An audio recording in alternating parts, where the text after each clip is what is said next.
మీ రేంజ్‌కి తగ్గట్టుగా చీరలు ఎంచుకోవడం అయిపోయిందా? తక్కువ క్వాలిటీ చీరలు ఎంచుకున్నారా? అని చెప్పేసి ప్రభావతి అయితే బాలు, మీనా వాళ్ళతో అంటూ ఉంటుంది.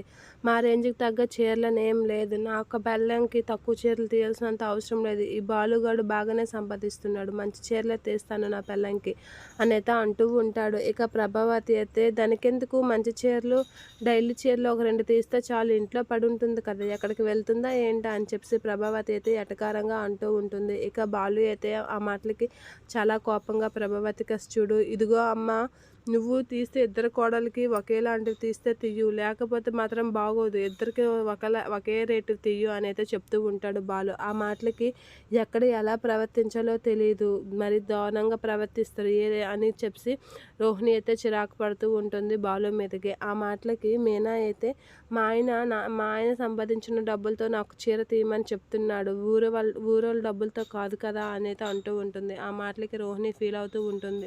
అది నిజమే, వీళ్ళు ఫ్రీగా వస్తే పినాయిల్ తాగే రకాలు వీళ్ళకి మనం చెప్పడం ఏంటి అని అంటూ ఉంటాడు బాలు. అలా అనగానే మనోజ్ షాక్ అయ్యి చిరాగ్గా అలా చూస్తూ ఉంటాడు. ఇక ప్రభావతి కూడా అలా చూస్తూ ఉంటుంది. ఇక రవి వీళ్ళందరూ అయితే చీరలు ఎంచుతూ ఉంటారు. రవిని అయితే శృతి సైడ్ నుంచి అయితే పిలుస్తూ ఉంటుంది.